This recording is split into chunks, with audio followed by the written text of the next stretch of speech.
Everyone, आप सब कैसे हैं। स्वागत है आप सभी का अपने चैनल आरके कोचिंग सेंटर पर। तो स्टूडेंट, आपको पूरा मैथ्स का सिलेबस लिखवा दिया है। तो हम आज स्टार्ट करेंगे अपने परसेंटेज चैप्टर, जो कि हमारा सबसे पहला टॉपिक होगा प्रतिशत। तो जानेंगे आज प्रतिशत के बारे में, परसेंटेज को पढ़ेंगे और बड़े मतलब आसान तरीके से और आसान कॉन्सेप्टों को पढ़ेंगे। तो हम सबसे पहले शुरुआत करेंगे बेसिक से। पहले बेसिक जानेंगे, उसके बाद टाइप वाइज हम पढ़ते चले जाएंगे। तो चलिए स्टार्ट करते हैं आज का पहला टॉपिक, जो का हमारा होगा परसेंटेज। अगर हम बात करें प्रतिशत की यानी परसेंटेज की, तो प्रतिशत का मतलब क्या होता है। देखो, प्रतिशत की अगर बात करें, इस प्रति का मतलब होता है 1 और इस शत का मतलब होता है सर 100। इसका मीनिंग ये हुआ कि हर एक 100 में किसी भी चीज़ का कितना मान होता है। अगर मैं बात करूं प्रतिशत चिन्ह की, तो सर इसका मान होता है आपका 100। और दूसरी चीज़ कि 100% को आप क्या लिख सकते हो सर, 1 लिख सकते हो, या 1 को आप क्या लिख सकते हो, 100% लिख सकते हो। सर ऐसा क्यों लिख सकते हैं, मेरी बात ध्यान से सुनिए। ऐसा लिख सकते हैं, मेरी बात ध्यान से सुनिए। 100% बराबर मैंने आपसे कहा कि 1 लिखिए, 1 को 100% लिखिए, बात एक ही है। तो एक बात बताइए, क्या इस 100 को ऐसे ही रहने देंगे अगर सॉल्व करेंगे तो? ये जो प्रतिशत का चिन्ह है, मैंने अभी बताया, इसका मतलब क्या होता है 100। और जब यहाँ से प्रतिशत चिन्ह को आप हटाओगे तो बटे में क्या आएगा सर, 100 आएगा। जब आप इसको सॉल्व कर रहे होगे, काटोगे, 100 से 100 काट दोगे, तब आप क्या प्राप्त करेंगे सर, ये 1 प्राप्त करेंगे। तो मैंने आपसे यही कहा था कि 100% का मान कितना है सॉल्व करके, 1 आया। तो मैंने आपको यही बताया कि जो 100% या फिर एक बात एक ही है, ठीक है। इसके बाद हम जानेंगे कुछ और बेसिक बात, ध्यान में बात रखना। अगर एक स्टूडेंट ए है और एक स्टूडेंट बी है, स्टूडेंट ए कहता है कि मेरे किसी एग्ज़ाम में, किसी परीक्षा में 45 मार्क्स मिले, और विद्यार्थी बी कहता है कि मुझे 64 मार्क्स मिले। बात को ध्यान सुनिए।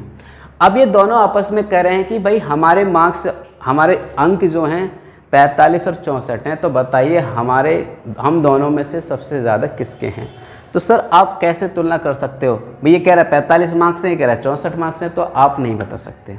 क्यों नहीं बता सकते? क्योंकि सर हमें हमें इनकी परीक्षाओं का बेस नहीं पता, आधार नहीं पता। हम जज नहीं कर पा रहे कि जो 64 मार्क्स मिले हैं, ये 45 अंक मिले हैं, वो कितने में से मिले हैं, आउट ऑफ कितने में से मिले हैं, ये नहीं पता। जब ये नहीं पता तो हम नहीं बता सकते। यदि मैं आपको कह दूं कि सर ये जो मार्क्स मिले हैं, ये आपको 50 में से मिले हैं आउट ऑफ 50, और ये जो मार्क्स मिले हैं आपको आउट ऑफ 100 मिले हैं, तो अब आप निकाल सकते हो? सर बिल्कुल निकाल सकते हैं। अब तो ये आसान हो गया। क्यों निकाल सकते हैं? क्योंकि हमें आधार पता चल गई। क्या पता चल गई सर? आधार। और जिस चीज़ का हमें आधार पता चल जाती है, उस चीज़ को हम सॉल्व करने में आसानी प्राप्त कर लेते हैं, ठीक है। अब हम बात करें सर 50 में से अगर उसे 45 अंक मिले हैं, 50 में से उसे कितने में से, 50 में से उसको 45 अंक मिले हैं, कितने प्रतिशत मिला? प्रतिशत में जाने के लिए सर 100 से मल्टीप्लाई करेंगे। जब इसको सॉल्व करोगे तो कितना आएगा, 50 दूनी 100 और 45 दूनी 90%। यानी जो ए विद्यार्थी है उसको जो प्रतिशत मिला है वो 90% मिला है। ऐसे हम बात करें विद्यार्थी बी की, तो विद्यार्थी बी को 64 अंक मिले हैं, कितने में से, 100 में को। और 100 प्रतिशत में जाने के लिए 100 से क्या करोगे आप, मल्टीप्लाई करोगे। 100 से 100 काटोगे तो कितना आ गया, 64%। अब मुझे एक बात बताइए कि जिसके मार्क्स दिखने में तो ज़्यादा है, लेकिन परसेंटेज से अगर हमने तुलना कर दी तो अब देखो उसी के डाउन हो गए कि नहीं हो गए। तो हम ये कह सकते हैं कि परसेंटेज के आधार पर जो मार्क्स हैं वो किसके ज़्यादा हैं, ए के ज़्यादा हैं और बी के कम है। तो इससे हम ये सिखाना चाह रहे हैं, हम ये बात सीख रहे हैं कि सर जो परसेंटेज है वो एक प्रकार से तुलनात्मक का भी कार्य करता है। यानी इस परसेंटेज से हम तुलना भी कर सकते हैं कि कौन किससे ज़्यादा है, कौन किससे कम है। ये परसेंटेज का ये भी एक काम रहता है। तो इस बात को आप ध्यान रखें। और एक बेस का काम करता है, परसेंटेज का अगर बेस की बात करें तो बेस होता है आपका 100। जब तक आपको 100 मतलब जब तक आपको बेस नहीं पता होगा तब तक आप किसी भी चीज़ का गणना नहीं कर सकते, इसलिए बेस का होना बहुत ज़रूरी है। ठीक है, चलिए आगे बढ़ते हैं थोड़ा सा।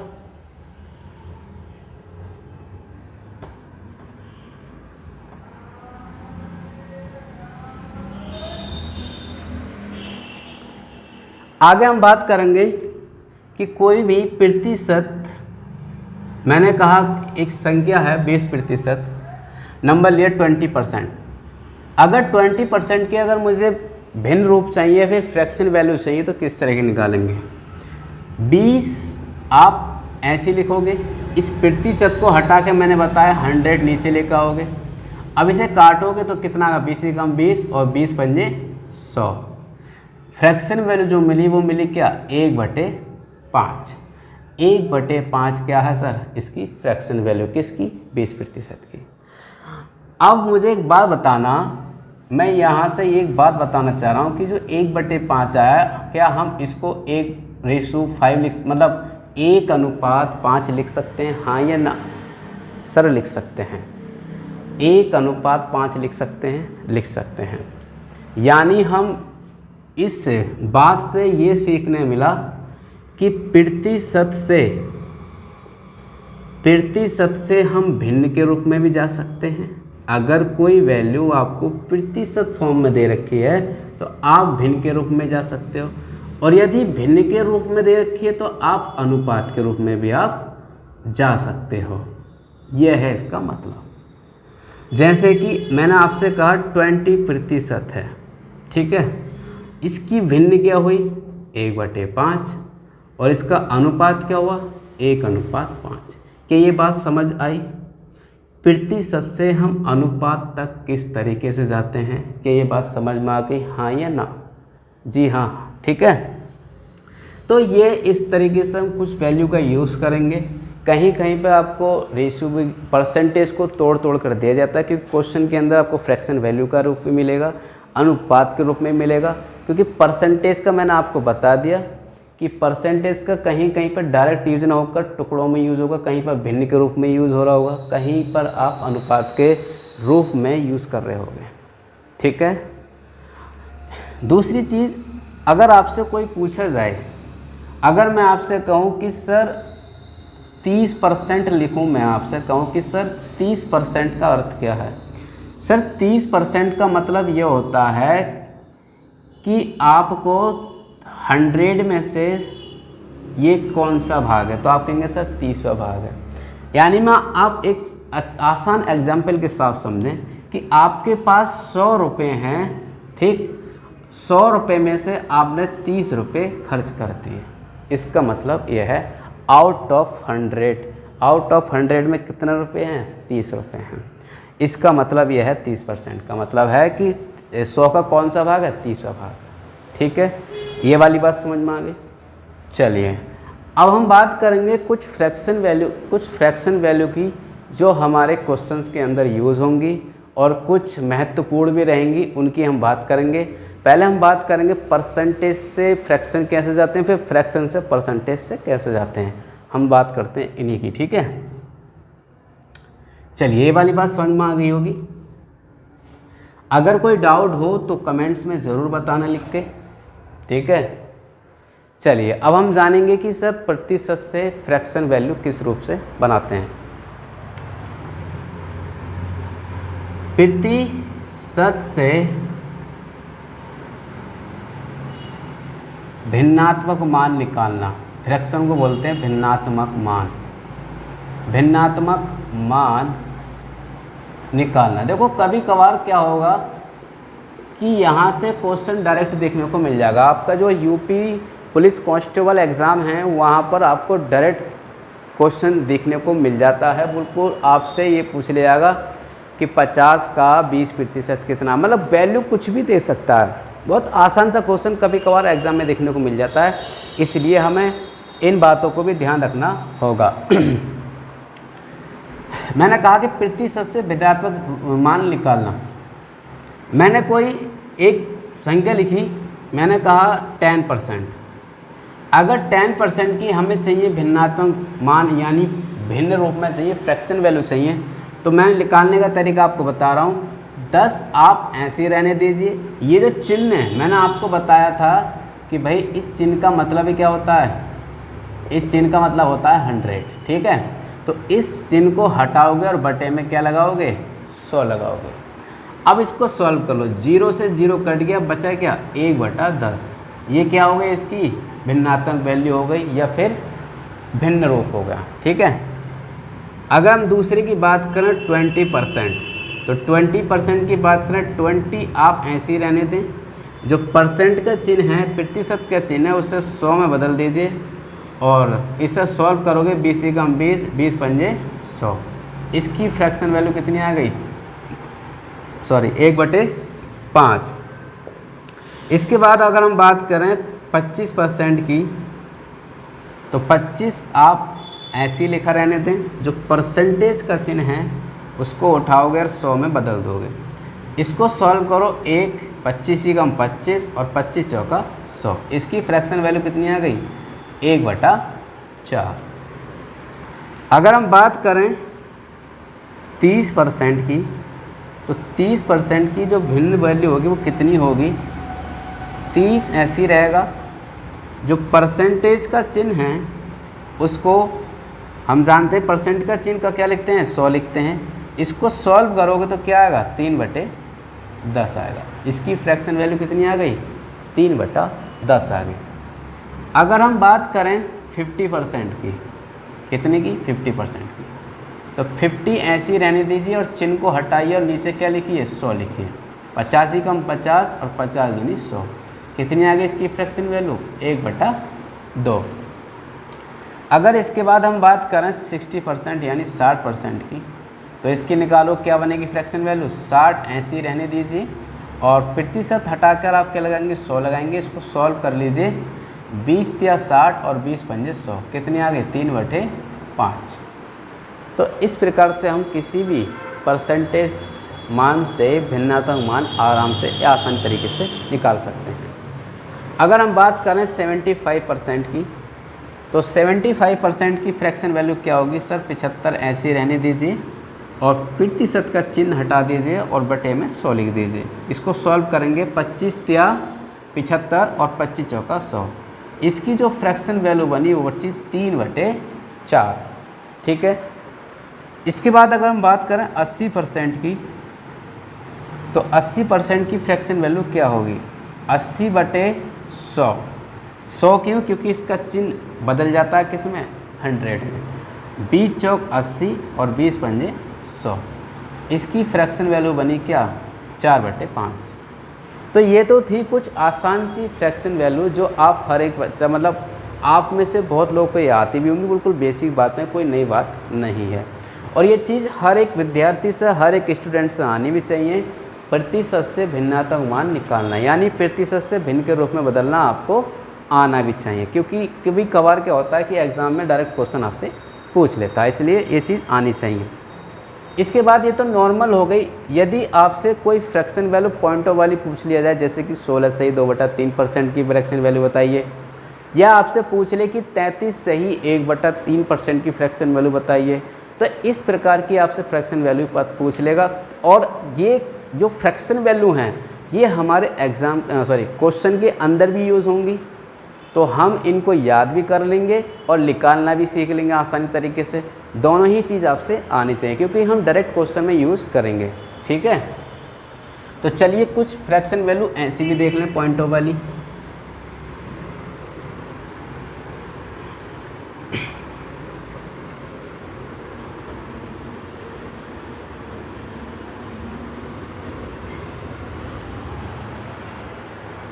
चलिए, मैंने कहा कि यदि मैं आपसे कहूँ 16 सही 2/3% की फ्रैक्शन वैल्यू क्या होगी। अब सर इसको किस तरीके से करें, अब मेरी बात को ध्यान समझिए। इसको करने का तरीका, मेरी बात को ध्यान समझिए भाई। इस 3 की गुणा करेंगे किससे, 16 की। इस 3 की गुणा 16 से करें, 16 × 48 और प्लस करें क्या 2। 16 थे 48 और 48 में 2 जोड़ोगे तो कितना का 50। क्या मैं इसको 50/3% लिख सकता हूँ सर? आप कहोगे बिल्कुल लिख सकते हो। ठीक है, अब मैंने कहा कि इस परसेंटेज चिन्ह को हटाकर क्या बटे में 100 लिख सकते हैं? सर बिल्कुल लिख सकते हैं। ठीक है, क्योंकि मैंने आपको बताया कि परसेंटेज का मतलब क्या होता है, ये हम बिल्कुल शुरू से जानते आ रहे हैं।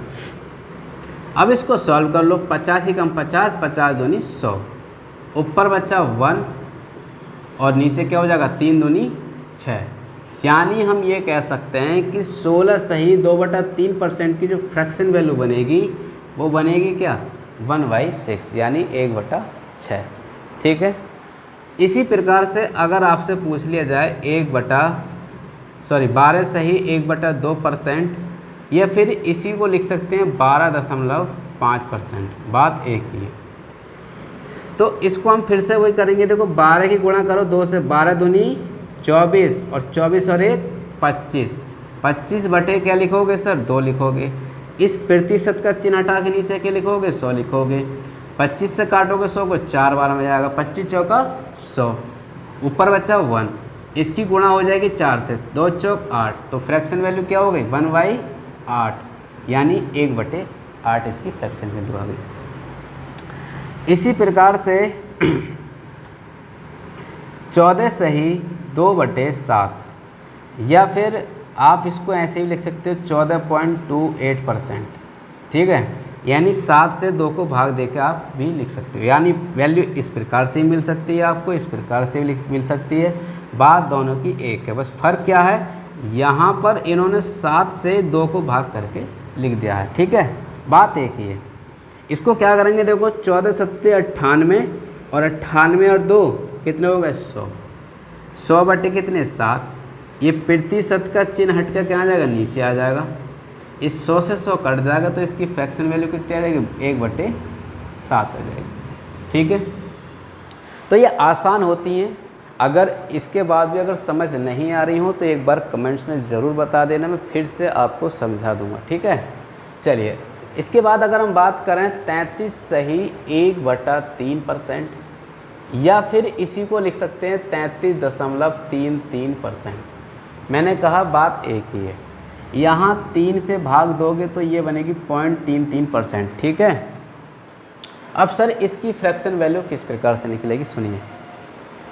33 क्या होते हैं 99, और 99 और 1 कितने हो गए 100, और 3 नीचे का आप ऐसे ही लिख लें। और ये प्रतिशत का चिन्ह हम सब जानते हैं नीचे आएगा किसके रूप में 100 के रूप में। ठीक, इस 100 से 100 काटोगे तो क्या आएगी फ्रैक्शन वैल्यू 1/3।